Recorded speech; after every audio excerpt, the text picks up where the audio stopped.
Sorry guys, naputol pala kanina. Salita na ako ng salita. Ay wala na palang nagbi-video sa akin. Kasi sinaksak ko kasi nalobat yung ating cellphone. Okay, so here we are again. So we are going to identify our ratio by dividing our second term by our first term. So we get 0.0000001. So anim na zeros.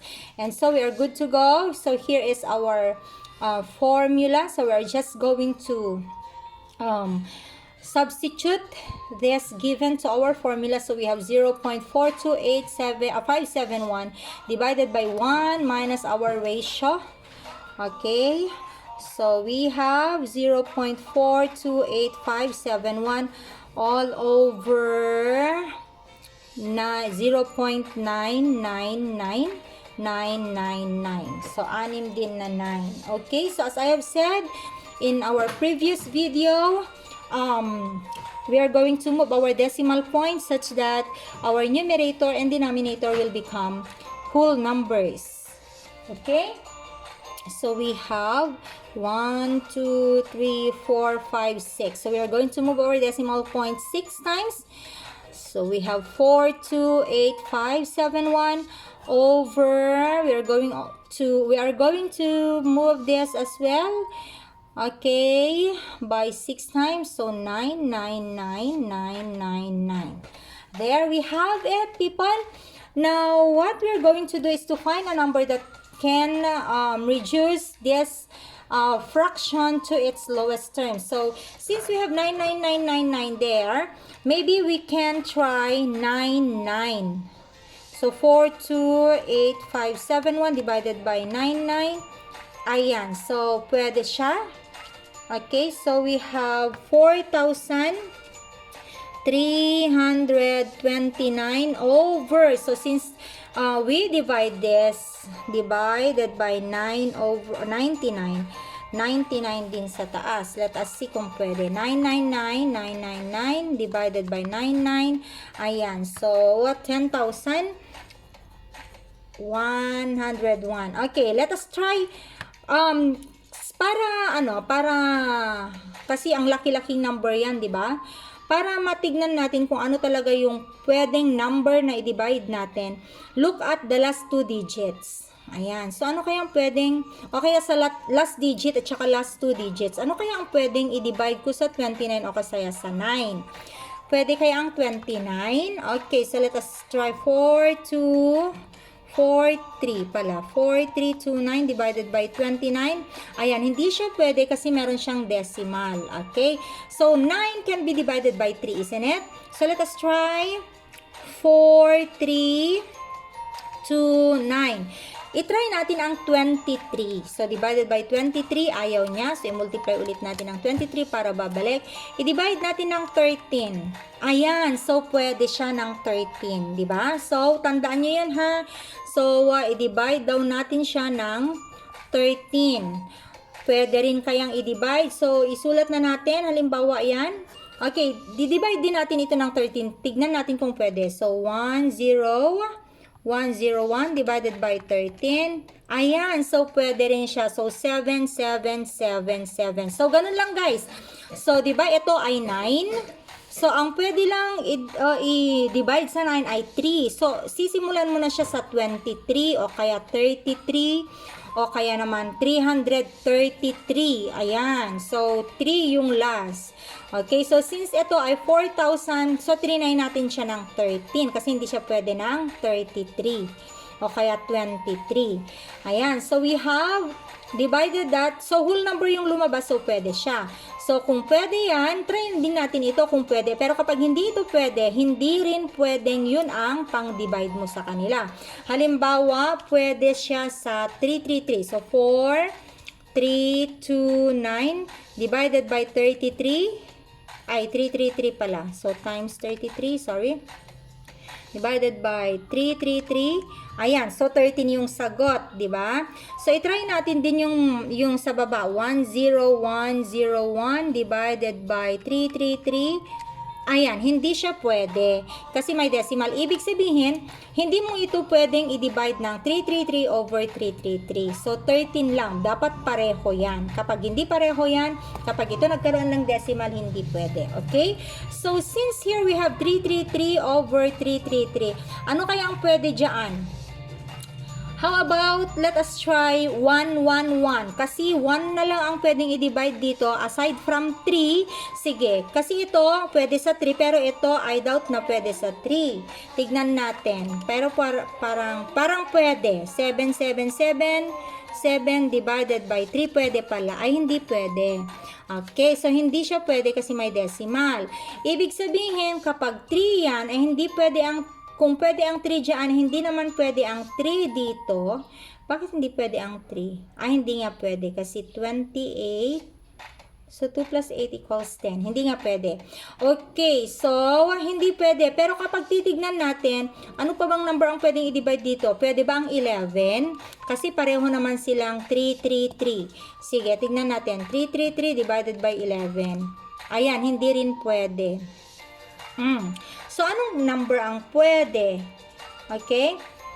Ano kayang pwedeng number dyan? 3, 3, 3. Let's try 3, 3, 3 divided by 3, 3. 13 ulit. 3, 3, 3 divided by 13. Hindi rin naman pwede. Times 13 divided by 23 times 23 divided by 17. Ay, bakit ako nag-times? Divided by 17. Divided by 17. Hindi rin pwede. Ano kaya ang pwede? So, parang may mali ako doon. So, tignan nyo natin. 4, 3, 2, 9. Divided by 13 is 3, 3, 3. 4, 3. Ayan, mali tayo guys. 7, 7, 7 lang pala. Tatlong 7 lang. Okay, so nagkamali ako kanina. 1, nadulingan ko. Tatlong 7 lang pala yan. So, dito very obvious na kung ano yung pwede nating i-divide, di ba? So, anong number? Yes, so 3, 3, 3 divided by 1, 1, 1 equals, ayan, 3. Over 7, 7, 7 divided by 1, 1, 1 equals 7. Therefore, our fraction, which is equivalent to 428,571 or 0.428571 repeatedly is, infinitely repeated is 3 over 7. So, tingnan nga natin. 3 divided by 7 equals, ayan. Okay, so 428,571 and then 42 again. Ibig sabihin, ganyan din yung susunod. Okay? So, I hope this example is clear. Let us have our next one.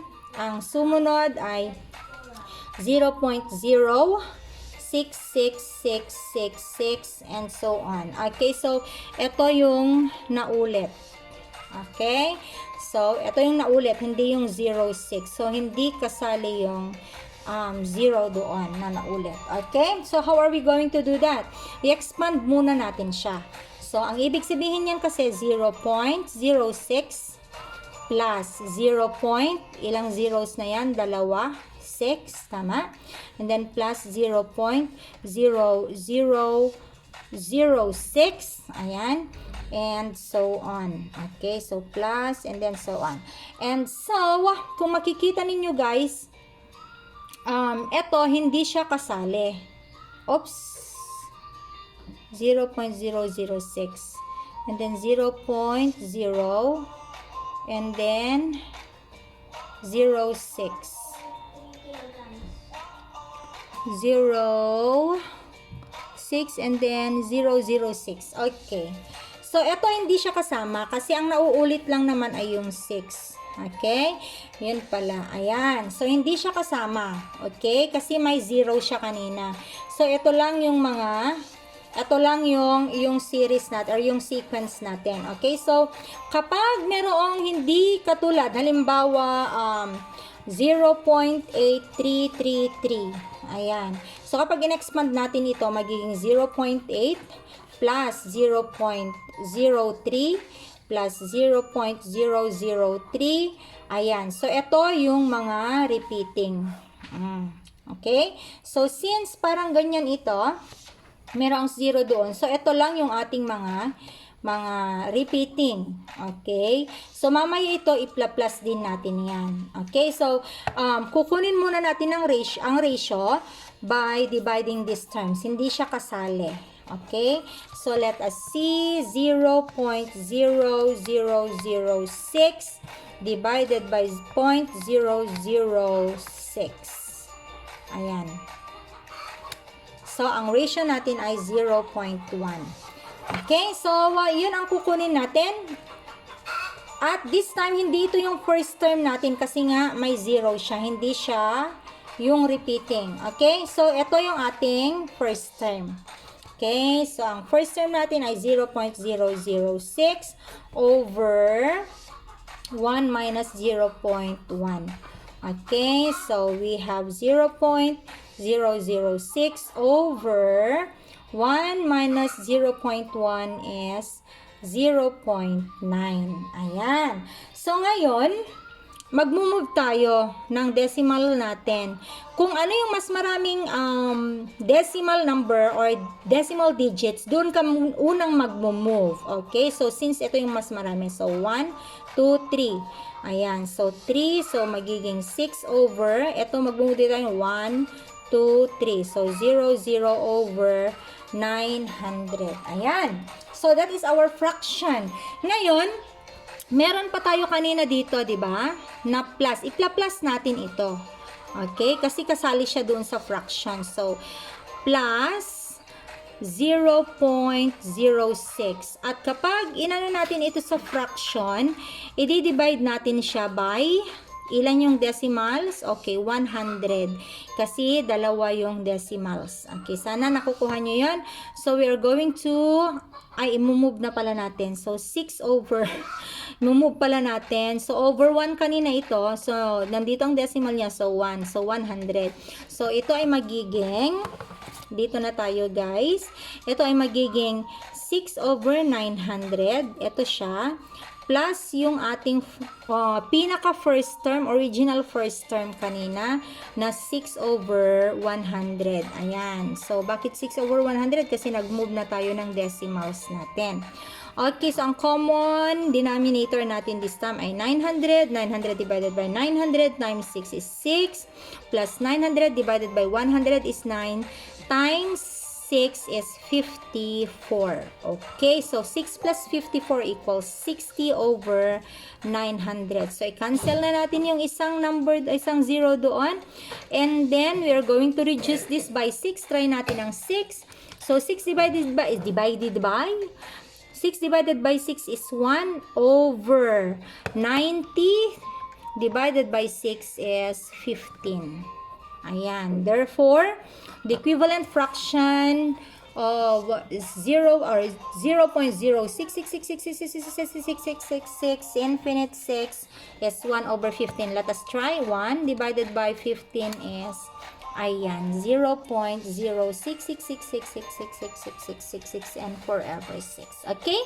So, let us have our last example for this part of our lesson. We have 0.2727272727 and so on. So ngayon ang naulit naman ay 27. Okay? And so i-expand muna natin siya. So 0.27 plus 0.0027 kasi dalawa. Okay, plus 0.000027. Ayan. Okay, so dalawang zeros and then ito ay magiging 0 ulit para may dagdagan ng 0 para maging ganyan din siya. So this is our first term and our ratio, i-divide na natin. So 0.0027 divided by 0.27 is 0.01. Okay? 0.01. Therefore, we have S equals A sub 1 over 1 minus R. So, substitute na natin our first term. First term pala, bakit A sub 1? Our first term is 0.27 over 1 minus 0.01, so equals 0.27 over 1 minus 0.01 is 0.99. Ayan. So we are just going to move our decimal point so that our numerator and denominator will become whole numbers. So 27 over 99. So let us try 9. Okay, 27 divided by 9 is 3 over 20, or 99 divided by 9 is 11. So we have 3 over 11. Let us try. 3 divided by 11 is, ayan siya. Okay, 27. Okay, so I hope we are clear with that. Ayan. So, a part of your mathematical induction will be a study of the Fibonacci sequence. Ayan, Fibonacci sequence. Kasali ito sa mathematical induction na pag-aaralan natin. And it is as easy as 1, 1, 2, 3. Okay. So, this sequence is a series of numbers that follow a unique integer sequence. It is a series. So, if you look around you, there are millions of patterns that you can see, like the patterns of the leaves. Kaya naman kapag nakakita kayo ng isang leaf, alam nyo na kung kaninong leaf yon, di ba? The fruits. Ayan. So, kapag nakakita kayo ng bunga, alam nyo na kung anong bunga yon at kung saan nanggaling. Okay, flowers as well. Ayan. So, sa isang puno o kaya sa isang halaman, hindi magkakaiba. Bihira yung puno na kapag namulaklak ay magkakaiba. Pwera na lang kapag siya ay what do you call that? Marketed o siya ay modified. Ayan. Okay, so kapag minodify kasi ang isang halaman, pwede mo siyang yung gumamela, pwede mo siyang dugtungan ng bougainvillea. Kaya naman kung yung isang sanga dinugtungan mo ng bougainvillea at saka yung original na sanga, sabay na ng bulaklak, magkaiba sila ng bulaklak. Pero, yun ay gawa na lang ng tao. But then, God created this world with a very unique pattern. Very different patterns. Okay? Para sa ganun, ma-identify natin yung mga bagay-bagay. Ayan. So, kapag halimbawa yung sa mushroom. Okay. So, kung walang pattern ang mushroom, hindi natin alam kung ano yung mga nakakalasong mushroom at saka hindi nakakalason na mushroom. The same with yung mga gabi. Okay. May mga hindi rin maaaring kainin na gabi. Ayan. At may mga pattern yung mga dahon nila, kaya natin nalalaman na hindi siya pwedeng kainin. Okay? So, God also gave us patterns in life. Yun yung mga life lessons natin. And the best pattern that He gave us is Jesus Christ. Okay? So, we must pattern our lives to the life of Jesus Christ. He should be the only example that we look upon. Hindi yung pastor natin, hindi yung nanay natin, hindi yung tatay natin, hindi yung teacher natin, lalong-lalo nang hindi yung president natin. So, the only pattern that we should follow is the pattern of our Lord, the life of our Lord Jesus Christ. Amen? Okay, so we have here the Fibonacci sequence, and these numbers generate mathematical patterns that can be found in all aspects of life. Ayan. So, parang itong ating bulaklak. Fibonacci is the what do you call this? The foundation or the basis of fractals. Ayan. So, na-base yung Fibonacci or yung fractals sa Fibonacci because fractals, mapag-aaralan nyo rin ang fractals sa higher mathematics. Okay?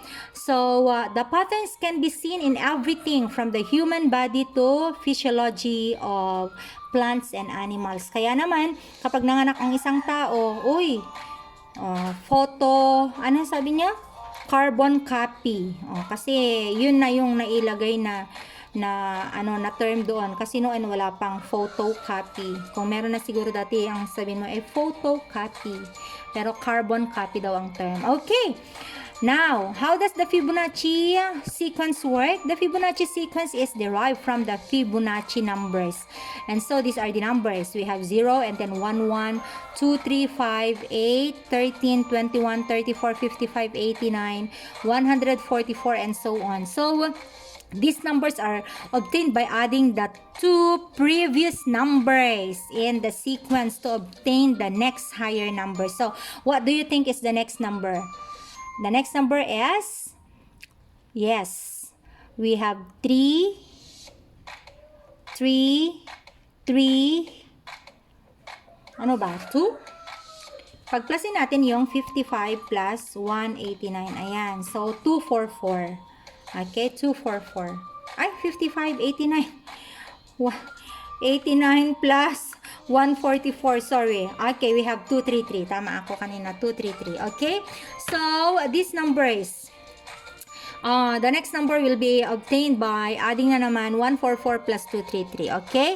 So, its formula is f of n equals f of n minus 1.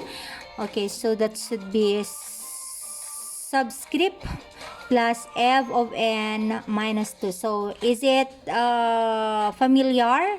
Yes, this is in our, what do you call that? Recursive. So, meaning, Fibonacci sequence is the recursive, what do you call that? Recursive version of arithmetic sequence. Okay?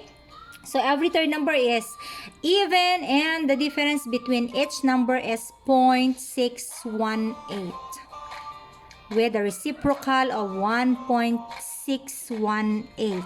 So, these numbers are known as the golden ratio or the golden mean. So, we have the golden ratio. Ano yung golden ratio? 0.618 and the golden mean is 1.618. Okay? So, later on in your higher mathematics and as we go on with our mathematical induction, you can appreciate more on Fibonacci sequence. Okay? So, what is the history of the Fibonacci sequence? How did the Fibonacci or how did Leonardo of Pisa arrive to this Fibonacci? So, the exact origination of the Fibonacci sequence is unknown. It is believed that contributions to the theory began in 200 BC by Indian mathematics or mathematicians whose studies were based on Sanskrit prosody. Hindi ko alam yan. Okay, so wag nyo akong tanungin kasi kapag diniscuss ko yan, ipapakwiz ko yan. So, the sequence was introduced to Western European mathematics in 1202 by Leonardo of Pisa, aka Fibonacci. Okay? So, his study of the sequence began with the breeding patterns of rabbits. Okay, yung kanilang panganganak, in which he found rabbit generations duplicated. Okay, so in accordance with the Fibonacci numbers. And yung Fibonacci numbers ay also the foundation of our algebra. Okay, our algebraic expressions, particularly the what do you call this? Anong tawag mo doon? A plus B raised to the second power. Okay, power of binomials. Ayan, power of binomials. And so, this is the elaboration of the Fibonacci in nature. Ayan, so may pattern siya. Ganyan din ang fractals. So, patterns created by the Fibonacci sequence can be found throughout nature. Ayan. So, kung mapapansin ninyo, yung mga dahon, maliit pa lang, pero kapag palakin, parang iba yung dahon, pero kapag lumaki pala, ganun. Parang nung nagpunta kami ng Ilocos, katatanim pa lang yung mga, kasi ang produkto ng Ilocos ay tobacco. Yan. Katatanim pa lang nung pagdating namin doon. So, ang akala namin yung mga nakatanim ay petchay. Pero nung tumubo sila, lumaki sa lahat, tobacco pala. Okay? patalastas. The Fibonacci sequence can be seen in moss petal patterns. Ayan. And for instance, moss daisies have 34, 55, or 89 patterns. Wow! So the 9th, 10th, and 11th of Fibonacci patterns are those. So, how about in sunflower? Pati sa sunflower, di ba? Ang ganda-ganda ng pattern. So, all sunflower look like this. So, the Fibonacci sequence can be found in a sunflower head seed arrangement. The arrangement of a seed is based upon the golden mean, which corresponds to the golden angle of 137.35 degrees. You see, very consistent daw yung arrangement ng seeds. Okay? And this gives the flower the optical filling ratio for its seeds. So, parang perfect na perfect talaga yung pagkakalagay nila. Ayan. And also with the seashells, okay? The spiral found in seashells, they are also directly patterned or what do you call that? Related to Fibonacci numbers. Ayan. So, golden rectangles naman ang tawag doon. So, kung makikita ninyo, ito siya. Kung makikita ninyo, mga rectangles yung mga yan. Ayan. And then, it has something to do with the spirals, with the, anong tawag nyo dito? Vertices. Okay? Ayan. Okay. So, for your quiz tomorrow, to be submitted tomorrow, so everybody should watch this video. For your quiz tomorrow, you're going to answer these 3 problems. So, the first thing that you're going to do is to identify what type of what do you call that, sequence are this. Okay? What type of sequence are those? So, in order for you to identify whether or maybe you should find first whether it has a common difference or common ratio. Okay, so that will be all for this week. I will be expecting your answers to this question or to this quiz by tomorrow until 5 o'clock. So we only have 3 problems until 5 o'clock tomorrow. And it says here, give the nth pattern of the sequence. I-edit ka natin ng konti kasi ang tagal-tagal naman ng inyong deadline, kaya dagdagan natin ng konti. So, give the nth term. Ibig sabihin ng general term yan, mapa geometric man siya o mapa arithmetic siya. So, geometrical, what am I saying? Nth term, general term or general pattern, and then find give the nth term of its sequence and find its sum.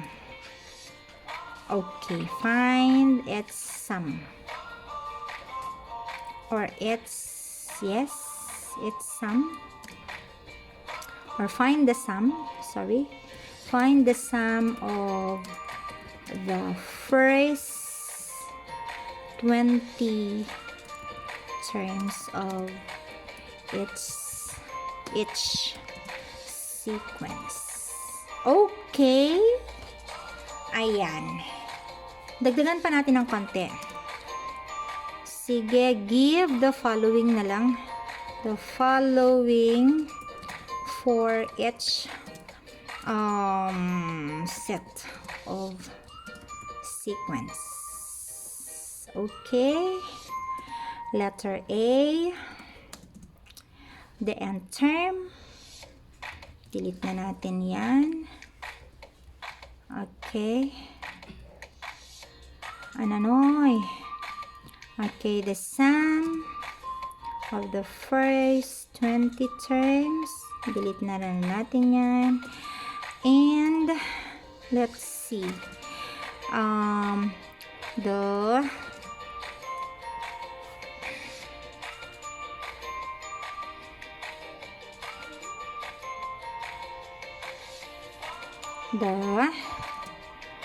ninth, let's say 50th term. Okay. Ayan na siya. Okay, so let us see. Control S. I will be sending this PowerPoint to your FB page again kasi hindi ko siya na-edit. Okay, I'll just make announcement na lang later after I have uploaded this video. So you have 3 problems, and with each problem you have to give the end term. Okay, if I say end term, sige lagay natin general formula or equation. Ayan. Okay? So, the sum of the first 20 terms and the 50th term of each of this. Okay? So, that will be all for this week. I hope you enjoy and appreciate our lesson. Okay? Good day, everyone.